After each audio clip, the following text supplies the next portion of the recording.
Sa ating mga balita, ligtas nang nakatawid sa Rafah crossing patungong Egypt ang 40 Pilipino mula sa Gaza Strip. Sa isang video message, nagpasalamat si Pangulong Ferdinand R. Marcos Jr. sa Department of Foreign Affairs at mga embahada ng Israel, Jordan at Egypt para sa kaganapang ito. Kinilala rin ng Pangulo ang mediation efforts ng bansang Qatar na naging dahilan para magbukas muli ang mga border ng mga bansa.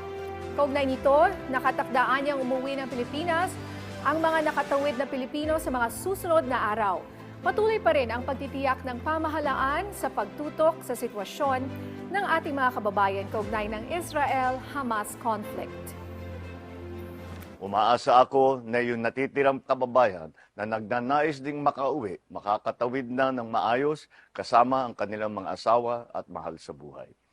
Magbibigay uli ang aking tanggapan ng kaukulang balita tungkol sa mga pangyayaring ito. Maraming salamat.